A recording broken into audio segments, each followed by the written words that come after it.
Please note further that today's discussion, including the forward-looking statements, speak only as of the date of this call, and Vroom assumes no obligation to update such statements based upon future developments or otherwise. The company may also discuss certain non-GAAP financial measures during today's call. You can find a presentation of the most directly comparable GAAP measures and reconciliation of those measures in today's press release. And with that, I'll kick it over to Paul. Paul? Thanks, Alan, and thanks everyone for joining Vroom's first quarter 2021 earnings call. I'd like to start by thanking all of our employees, investors, and board members for all of their hard work and support in building a great customer-centric public company. Vroom executed well in the first quarter. Our e-commerce units exceeded our expectations and were up 96% year over year. Our e-commerce gross profit also exceeded our expectations and was up 123% year over year.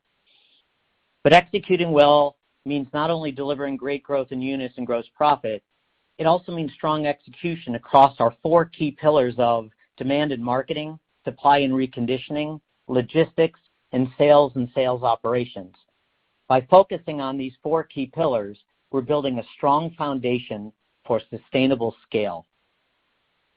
From a demand and marketing perspective, we continue to be enthusiastic about the level of demand that exists in the marketplace, as well as our ability to generate demand for our business model. Demand for both buying cars from Vroom and selling cars to Vroom remains high. We are building a nationwide brand that is increasingly known for buying and selling used vehicles, and we're pleased at our continued upward trend in brand awareness. We're confident that as increased demand flows into our business, we are well positioned to convert that demand, as evidenced by our growth in Q1 and guidance for accelerating growth in Q2. From a supply and reconditioning perspective, I'm also pleased with our performance. We believe our current inventory level is sized appropriately and is healthy for the market.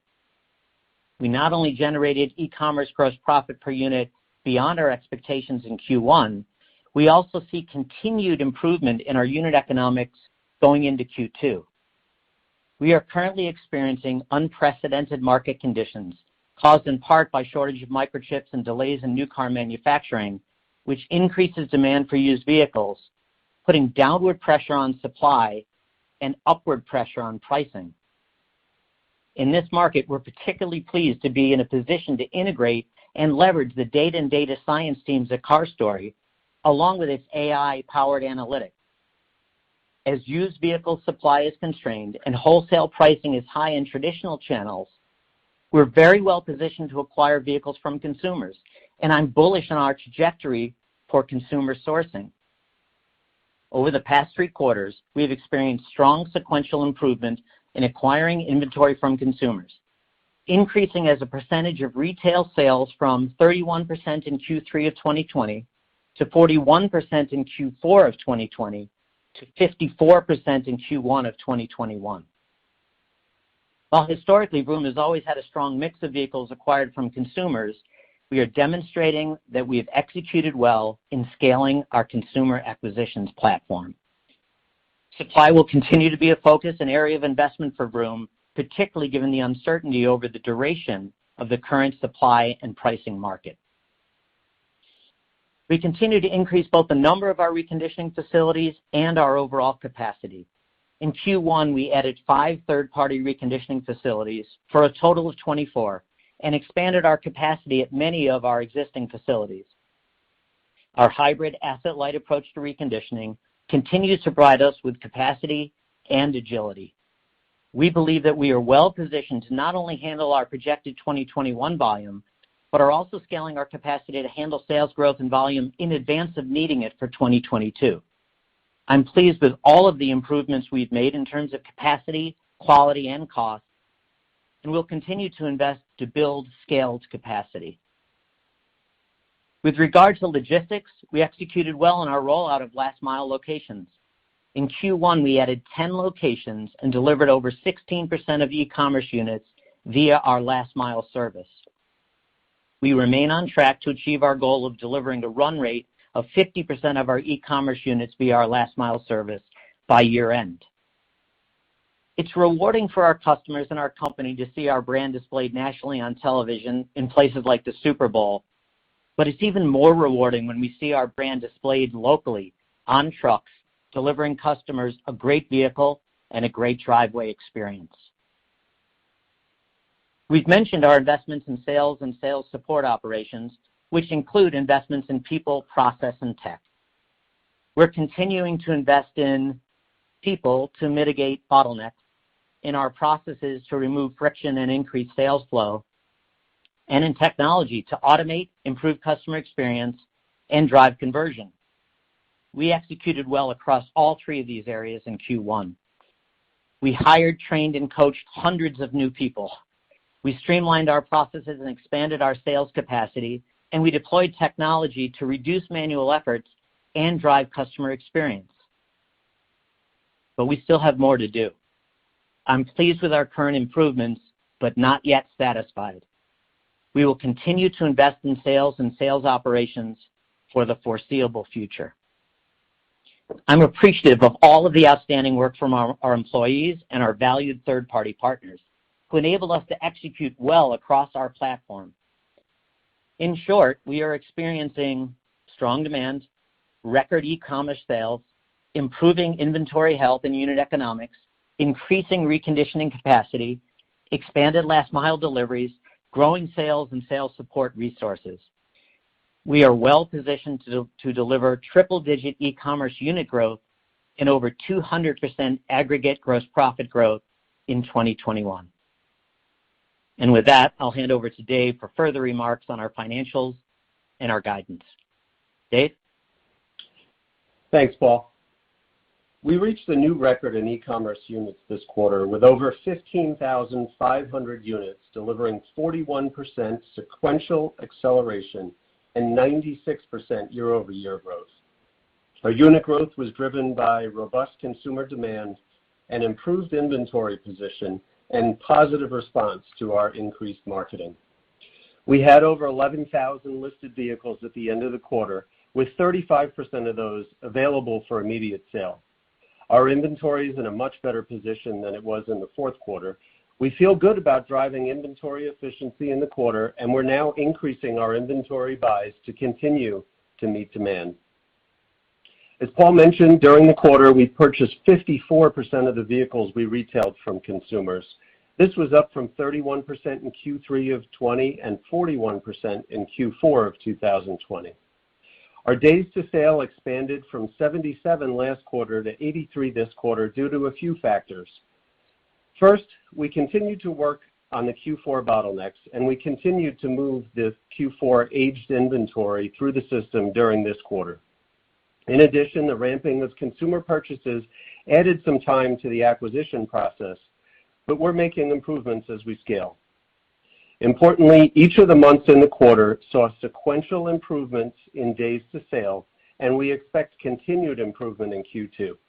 As a reminder, we currently target 60 to 70 days to sale. In Q2, we expect 17,500 to 18,000 e-commerce units sold, implying over 160% year-over-year growth at the midpoint of that guidance. We anticipate about 15% sequential growth in units as we grow reconditioning capacity to meet consumer demand while remaining nimble to adjust to a dynamic environment.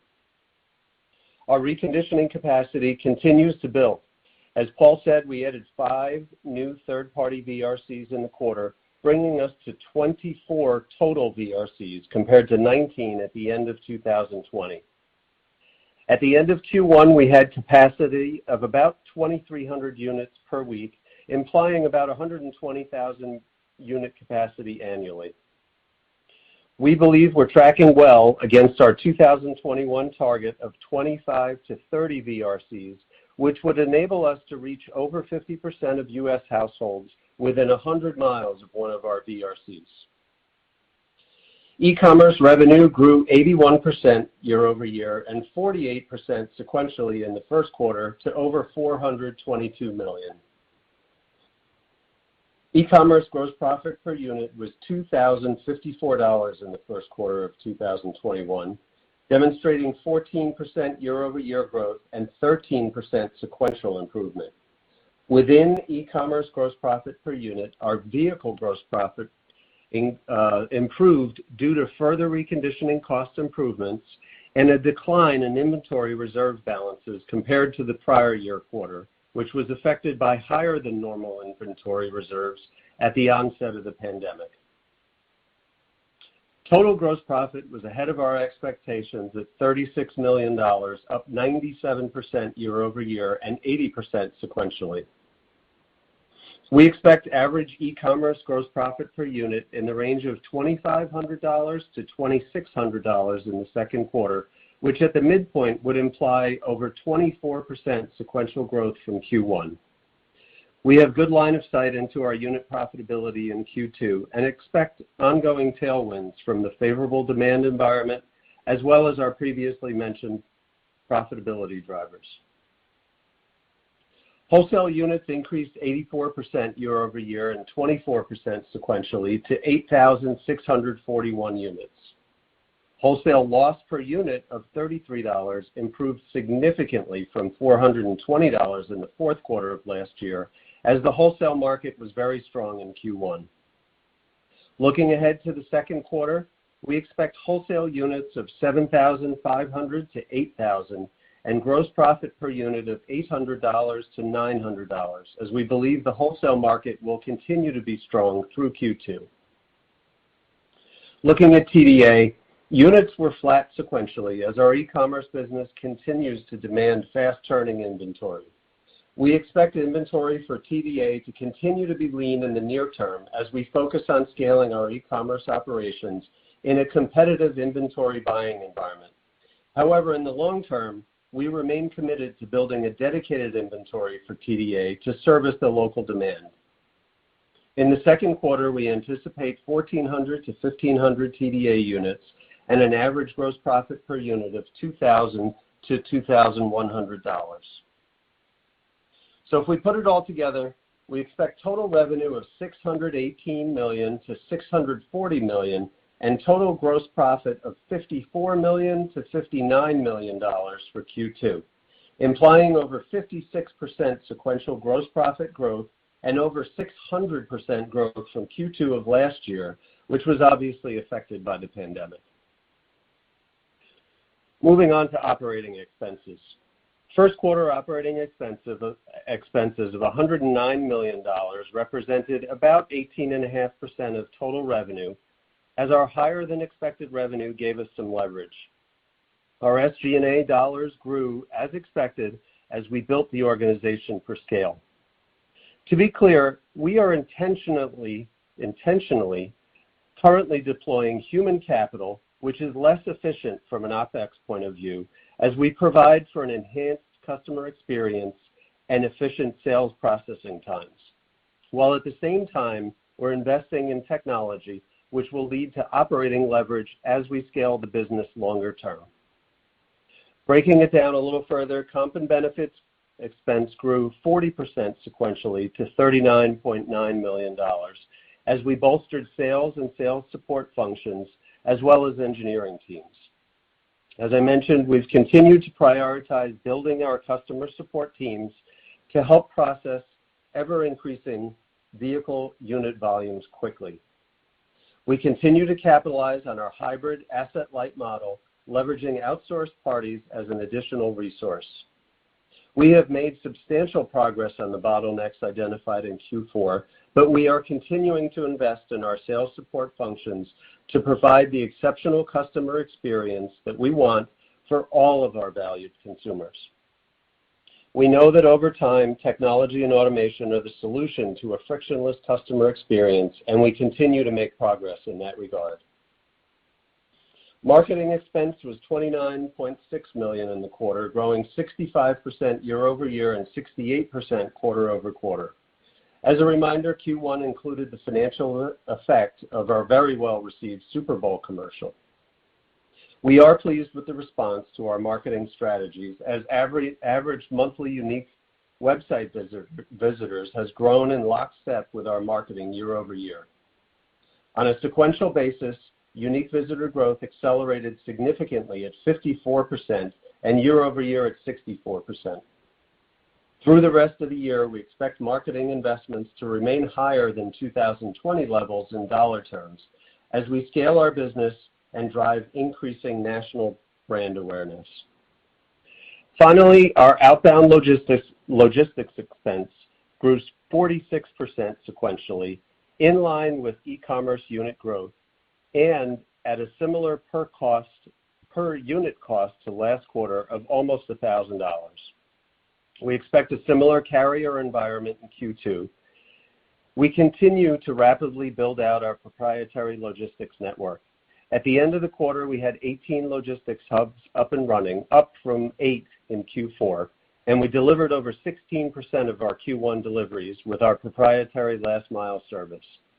Customer satisfaction with the experience is high, and we remain on track to build out 30 last mile hubs and obtain a run rate of 50% of our total deliveries with our proprietary last mile service by the end of the year. Our first line haul trucks and trailers are arriving this quarter, and we're busy planning the launch of our line haul operations.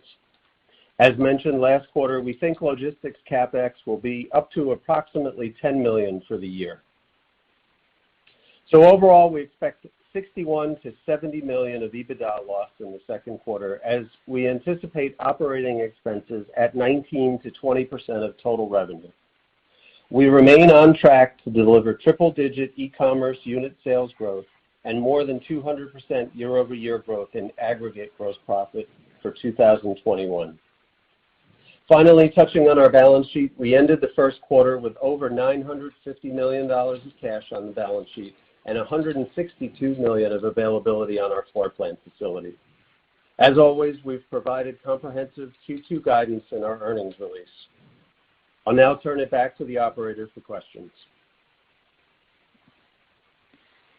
As a reminder, to ask a question, you will need to press star 1 on your telephone keypad.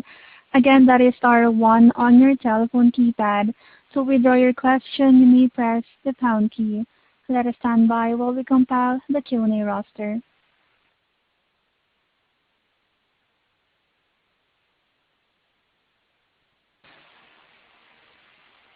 Your first question comes from the line of Rajat Gupta from JP Morgan. Your line is now open. Great. Good afternoon, good evening. Thanks for taking the questions. I just had a multi-part question on the e-commerce GPU. Firstly, could you help us bridge either sequentially or versus your initial guidance versus what you reported, like what changed during the last 3 to 4 weeks of March? And then, going from the first quarter to the second quarter, could you help us unpack, the drivers of the sequential uptake? Like how much is seasonality? How much is just the inventory quality getting better, or reconditioning efficiencies, or customer sourcing mix, etc. And then just lastly, like what percentage of your inventory today would you say is greater than 60 days old, and what was that number at the beginning of the year? Thanks. Hey, Rajat, thanks. Thanks for the question. Yeah, I think when we look at e-commerce GPU, the big story there is sales margin, right? It's a great environment.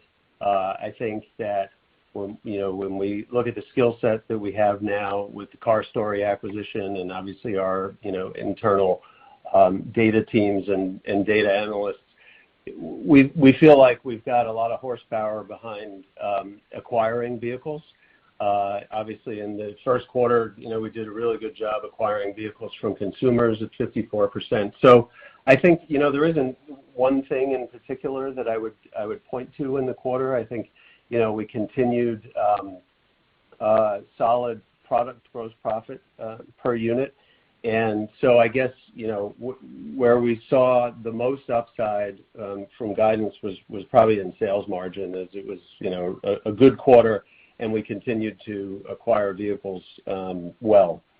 And I think, when we think about Q1 going into Q2, it's similar. In terms of if we break it down between vehicle gross profit per unit and product gross profit per unit, we continue to make progress in our efforts to reduce reconditioning costs. We continue to build out the network, which, as you know, naturally reduces our inbound miles, so helps us with inbound costs.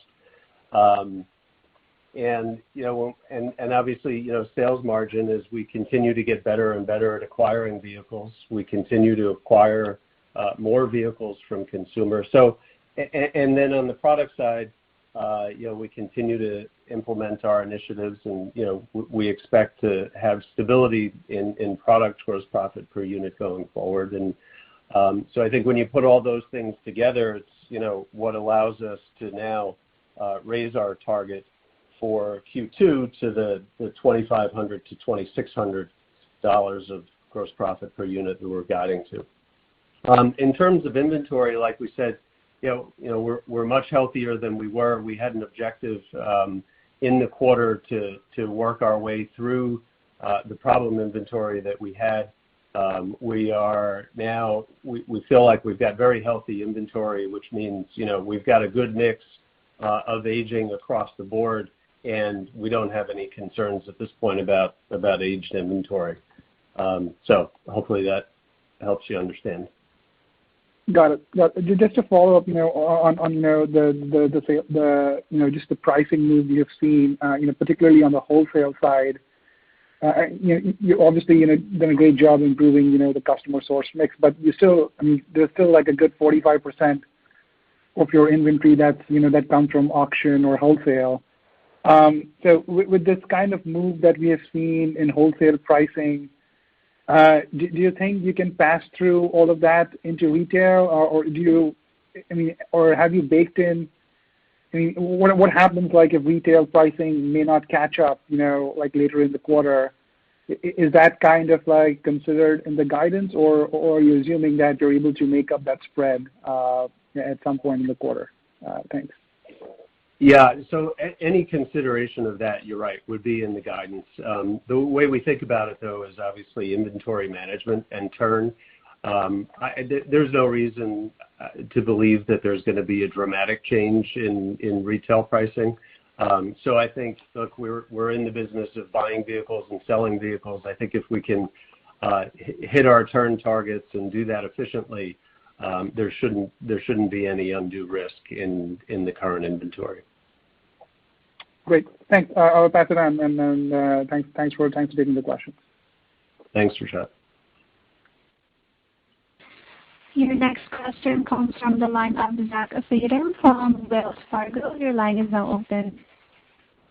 Hey, good afternoon. So with the rollout of concierge delivery in markets like LA and Chicago, can you talk about expected impact to customer conversion and satisfaction? And as in-house delivery works its way to 50%, what improvements do you anticipate to things like days to sell and GPU, as well as lower logistics costs?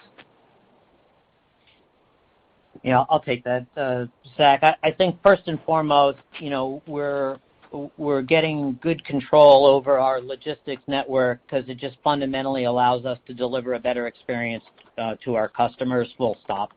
And so that's the strategy and our reason for getting to 50%. And then that satisfaction ultimately leads to better NPS, and we believe over time better conversion and lower cost per acquisition over time, because customers have a great experience and they talk about it and they come back. And so that's all the strategic thinking behind the logistics network broadly. In terms of cost per acquisition, or I should say a cost of running the logistics network, as we deploy closer and closer to customers, as Dave mentioned in his script, as we add more of our facilities in close proximity to customers, and as we remove network miles, as we deliver both inbound and outbound, the cost structure improves. and that's how we think about it, and that's why we're pursuing that. So fundamentally, you get a better customer experience, you get a better unit economic benefit for the company, and then we believe that you get better cost of acquisition and better conversion because you're delivering an outstanding service. Got it. And then with the 200% gross profit growth still on the table for the year, and I think you actually said at least 200% gross profit growth, is this more a continuation of the upward trends you're seeing in Q2, or do you see incremental second half benefits from things like customer sourcing, days to sell? You called out reconditioning. I'm curious if you could talk about the drivers there, and then any other internal, external dynamics we should keep in mind. Yeah, we don't give out the underlying pieces, but what I will tell you is we have a good trend that we saw in Q1. That trend continued into Q2. Our acceleration of e-commerce unit growth is up and to the right, and so the number that we forecasted in our fourth quarter earnings call and now in our first quarter earnings call, those numbers are the same: triple-digit growth in e-commerce and 200% in aggregate gross profit dollars. That's what we believe is going to happen because that's what our models are telling us as we execute on all of the areas of our business, from all the pillars that I mentioned on the marketing side, certainly on the acquisition side of vehicles. Consumers obviously plays a large role in that. Good reconditioning execution as well as scaling, and then the same on logistics. So it's all of the contributing factors, and I'll add in and the sales ops that I mentioned in my opening remarks.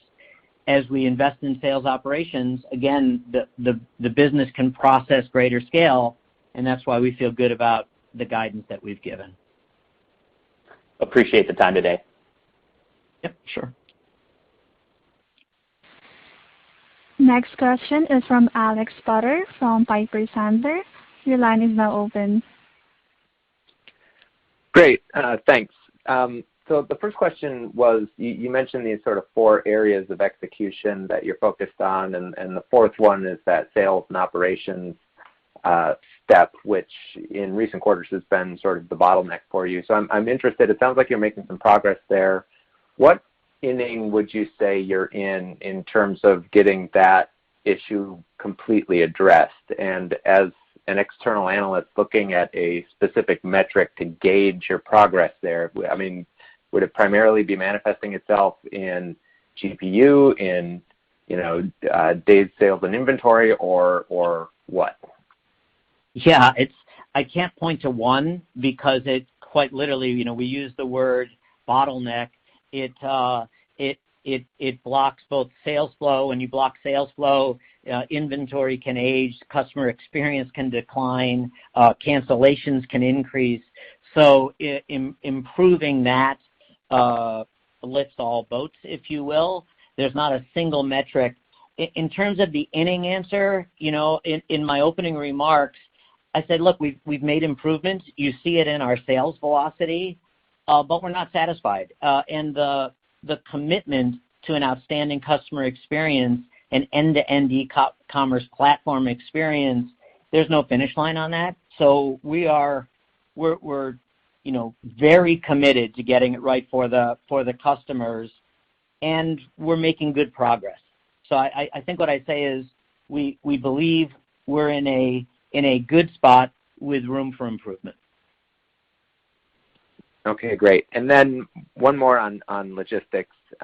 Doing more and more in-house. I hear you on the 50% target. Assuming everything goes well, this gives you more control both on the cost side, on the logistics cost side, as you mentioned, but also on the customer experience side, conversion. Everything is better, in theory, assuming all goes well. Is there any reason to think that, assuming it does play out that way, you would necessarily want to stop at 50% rather than gunning eventually for 100? Thanks. Yeah, we're not slamming on the brakes. We're just giving guidance as far out as we could see on that. And we believe that giving our customers an outstanding driveway experience, that number will likely go north in 2022, and when appropriate, we'll kind of give some insight and guidance to that. But we're just, as you can tell by our first quarter location adds, we're just starting to jog on that front. Okay, perfect. Thanks, guys. Sure. Next question is from Sharon Zackfia from William Blair. Blair, your line is now open. Hi, good afternoon. I guess to follow up on the logistics question, I mean, obviously you've had some, as everyone has had, some stress in the system from a third-party network standpoint over the past few quarters, and now you've got the internal initiatives. Over time, where do you think you can drive logistics per car? I mean, if I look back a few years ago, it was sub $300. Is that a level that you can see again in the next 5-10 years, or is there something that will be sustainably elevated now with your own network coming into play? Yeah, hey Sharon, thanks for the question. I think we obviously we don't give guidance that far out. We think we can get leverage in logistics with the model that we have today. We literally just started in the past few months, and I've personally been amazed at how well the team is rolling it out. So congratulations to them. Look, I think it's the key components are really customer experience, control over the experience, and that's what we're after. But I definitely do think that there's leverage over time.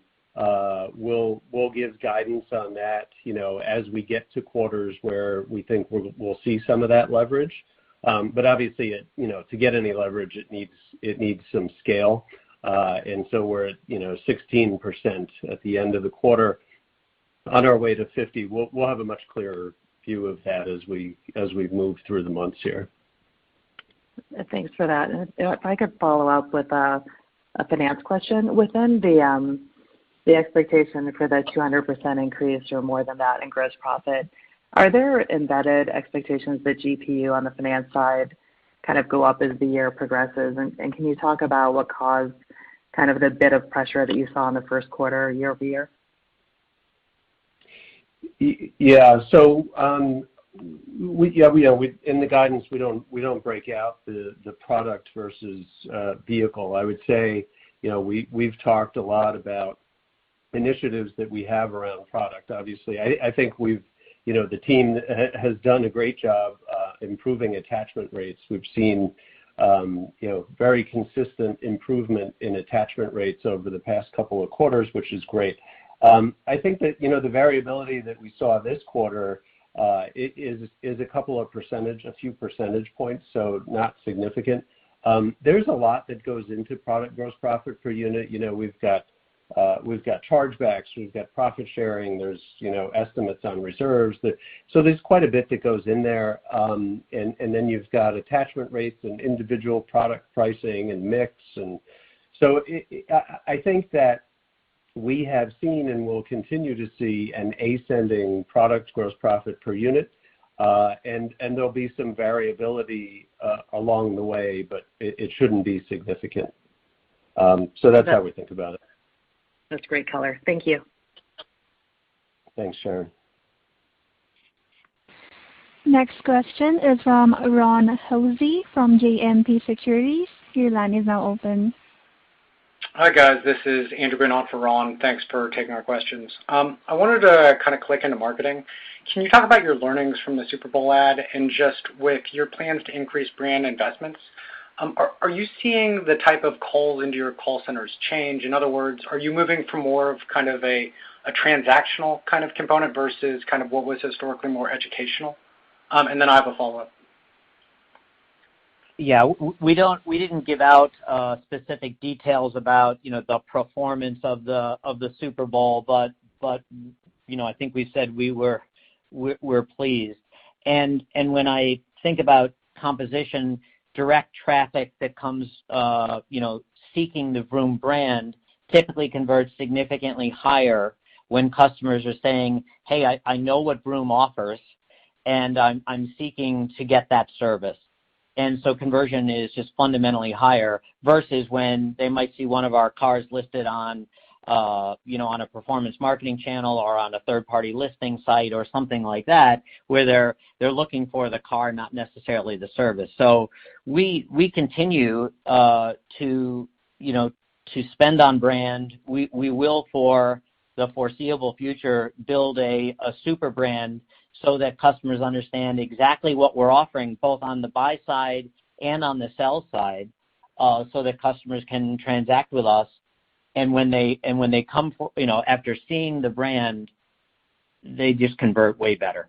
So yeah, that's how we think about it. And so we'll look for those opportunities to showcase the brand and explain exactly what we have to offer. That makes sense. And then just on the consumer source vehicle, just the consistent step up over the last couple quarters, can you guys just kind of double click into that and kind of help us understand the drivers there? Thank you.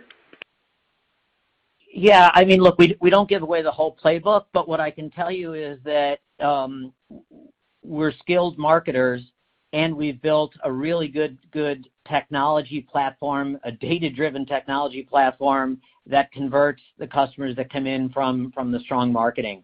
So when you fire on kind of all cylinders that way, give customers the right price, a good price for their vehicle, and because we're making them aware that Vroom is a great place to go do that, we get a lot of appraisals and therefore a lot of transactions, and that's why you see the ascending move as we increase our consumer acquisitions platform. So we're just the truth is we're just executing really well there. Fair enough. Thank you. Next question is from Seth Basham from Wedbush Securities. Your line is now open. Thanks a lot. Good afternoon. My first question is just clicking in on the sales margin strength in the first quarter that drove the upside to your gross profit e-commerce expectations. How much of that was from strong retail market pricing above your expectations in March relative to better acquisition costs than you anticipated? Thanks, Seth. Yeah, I think it's a tough question, right? Because it's the difference between the two. So, look, I guess what I would say is, we had obviously, with the guidance that we gave coming out of Q4 for the full year view, which was triple-digit units and 200% or more in aggregate gross profit. We had planned obviously on improvements across the board in vehicle gross profit and product gross profit. And what I would say is now through, the first quarter, we've obviously started to execute on those well.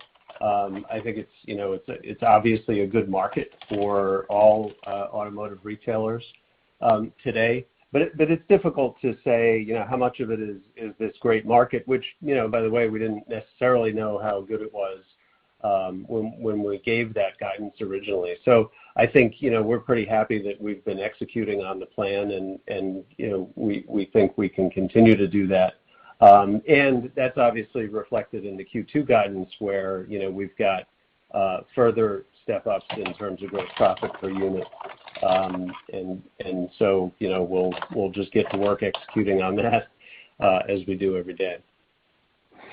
Got it. Helpful color. Obviously, strong Q2 guidance. You didn't officially raise your full year guidance. Obviously, it's open-ended at the top end. But should we be thinking about something a little bit better than you guys were forecasting just in early March? I think you should be thinking. Sorry, I was going to say I think you should be thinking about it exactly as we've articulated, Seth. All right, fair enough. And then lastly, just thinking about some of the operational challenges you guys faced last fall and into the winter, particularly as it relates to sales and sales support and extended delivery times. Could you give us an update on whether or not you've been able to reduce average delivery times and improve Net Promoter Scores over the course of the past 6 months? Yeah, we don't share those numbers specifically, but you can imagine when you create a bottleneck and it causes all of the downstream problems with inventory, with delivery, with customer experience, and then you start to remove those bottlenecks, fundamentally we believe that the system improves. And again, you see that in both the sales velocity and the unit economics in the performance of Q1 and the guidance of Q2. So, we believe that that's headed in the right direction. Wonderful. Thank you very much, and good luck. Yep. Thanks. Your next question comes from the line of Edward Yruma from KeyBanc Capital. Your line is now open. Hey guys, thanks for taking the questions. I guess first, now that you've had some time under your belt with CarStory, just trying to understand kind of how it's changed now that you have it in-house versus being a customer of theirs. Were you able to kind of also keep some of your external customers? And then as it relates to customer service, I know you guys indicated you made some real progress behind it, but will continue to invest against it. I guess when should we assume that you start to get kind of to a more normalized customer service level versus where you were last quarter? Thank you. Yeah, on the CarStory integration, we officially closed the deal in early January, and got to work on integration. So what I'd say it's early days, but outlook is great, and performance in the immediate term has been strong. Again, I won't get into the playbook of what we do or how we do it, but we're very pleased with the results. And I think there was a question on their existing client list, and we continue to maintain and grow their client list as you would expect. So yeah, as I mentioned, we're very pleased, especially in a time of unprecedented kind of market conditions. We're glad to have now the combined team of really, really strong data folks. As far as the customer experience, again, we work on that every day, and there is no finish line. So, speed is in our DNA, and the faster we can get customers their transaction completed, the faster we can get their car picked up, the faster we can get their new car delivered to them. Those are all drivers of positive customer experience, and we're working hard at that. And again, as I said, we're making really strong improvements in that, and still have a long way to go. So there's not a date when we'll call that behind us, because we'll always be wanting to go faster and better. Thank you. Yep, sure. Next question is from John Colantuoni from Jefferies. Your line is now open. Thanks for taking my questions. So first, I know you're still guiding to triple-digit growth in e-com units for the full year, but I was curious if it makes sense to think about growth on a 2-year stacked basis for the remaining quarters. And in other words, should we expect to see unit growth in the back half that's above the first quarter rate given easier comparisons? And I have a follow-up. Hey, thanks, John. Yeah, look, we guide 1 quarter at a time. I think what I would say is, you now have Q1 actual and Q2 guidance, so you've got half the year, and so I think if you guys are obviously going to make assumptions on how to extrapolate that, but I don't think it shouldn't be too difficult to see a path forward to the triple-digit number. As you can imagine, we just don't want to give guidance past Q2. Okay. And just a quick one, you provided Q1 guidance with more than 2 months of the quarter already complete. So I'm just curious what caused the trajectory of e-com unit growth to inflect so much in the last few weeks of the quarter. Was this a function of being conservative, or was there some other dynamic going on? And assuming the last month was better than expected, are you seeing continued improvements in e-com unit growth so far in Q2? Maybe you could just talk about the trajectory there. Thanks. Yeah, I think we always try to be transparent and logical in the guidance that we give. I think what you saw in the industry has been an accelerating rate of growth in the retail market. So I think there was more growth than we had obviously expected. I think what you can expect from us in terms of guidance is we give you a range and we expect to hit that range, and that's really as simply as we think about it. So hopefully that answered the question. Thanks so much.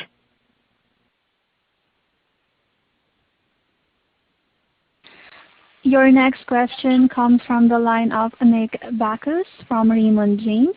Your line is now open. Yeah, hey guys, thanks for taking the question. Just on inventory availability, clearly there's a lot of tightness in the market, in the used market. So how is that impacting your sourcing strategy currently, and is a tight supply an inhibitor of capacity at this point? And then I had a follow-up question after that.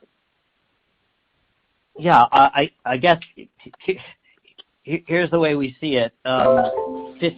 15 consecutive weeks of ascending wholesale pricing and a fundamental reduction in supply in traditional channels. And by the way, unprecedented demand for those vehicles, up to and including the rental car companies, historically large sellers of used cars, are now actually large buyers of used cars. So you've got this massive market situation that's unfamiliar, and that's why I think in my opening remarks I said how great I feel about being able to buy cars from consumers at the rate that we're buying cars from consumers for all of those reasons. And there, yes, it's constrained, and we think we're well positioned to deliver the second quarter that we've guided, as well as the annual numbers that we've given. We believe we're well positioned to execute. Got it. And in terms of the customer source penetration, obviously that's continuing to go up at 54%. Where do you think that can get you over time? Do you have a specific target there over time? And can you just remind us the incremental profitability on a customer source vehicle versus one from auction or otherwise? Yeah, on the first question, we haven't planted some number that we think is the right number, like 70% or 75%. We think it's smart to be able to leverage buying cars from consumers. It's a large market, it's massively fragmented, and we're pretty good at it. So we're going to continue to drive that number as appropriate, and yet we'll be opportunistic wherever we see the right car at the right price. We will buy those vehicles and make sure they're available for our customers. So broadly, that's how we think about it. We're not setting a target. As far as the unit economics, the way that I'll answer that is it broadly depends on the market, and we're in a strange market. Typically, it's bounced between $500 and $1,000 in total value. That's an improvement of a car purchased from a consumer versus a wholesale car. But again, that's with a massive asterisk of what are the broad market conditions at the time. Thanks very much. Sure. Your last question comes from the line of Naved Khan from Truist Securities. Your line is now open. Yeah, hi. Thanks a lot. Just a couple of questions. So just curious to know how you plan to ramp up the units from the 5,000 that you have to get to the midpoint of the unit sales that you have for second quarter. Do you think you are at an appropriate level, or you need to ramp up significantly? And then I had a follow-up question on unit economics. Sorry, I just wanted to make sure when you said the 5,000 units that we have, I just wanted to make sure I understood that number. Yeah, is that so? I think you gave out a readily available unit that's available for sale, and where do you think you need to be to get to the unit sale that you're targeting for second quarter? Oh, got it, Navid. Yeah. So look, we've got we're lucky in that our inventory turns very quickly, right? So as you know, we've got the components of inventory on our website. Some of it is available immediately for someone to purchase. Some of it is allocated to a customer already, and then you've got a bunch that's coming soon, and that moves pretty rapidly each day. The way what I would say though is, yeah, we're very comfortable with the level of inventory today, and that's what allows us to give the guidance that we gave for Q2. So the numbers work. Got it. And then maybe quickly on the GPU, the gross profit per unit on the e-commerce unit in Q1. If I adjust both the fourth quarter and the first quarter for obsolescence reserve that you had in Q4 and the reversal you had in Q1, it looks like sequentially the vehicle GPU per unit actually went down. Is that the right way to look at it, or am I missing something? Just wanted to run it by you. Yeah, I mean, we don't break out the components of the unit economics. So, like I said, there was more. We had to take more of an inventory reserve in the first quarter of last year because of the onset of the pandemic. So, that depressed the vehicle gross profit per e-commerce unit in the prior year. And there was, we obviously didn't have that in the current year. So that's one of the factors that go into it. And that combined with, some efficiencies in reconditioning is what gave us the improvement. And again, we don't break out all of the components of unit economics. We just try and give you a sense as to what's driving it. Got it. Thank you. Thank you. We don't have any more questions at this time, presenters. You may continue. Great. Well, thanks again to all our Vroom employees around the country for doing such an outstanding job and excellence in execution in the first quarter. And thanks to everyone for joining the call. This concludes today's conference call. Thank you all for participating. You may now disconnect.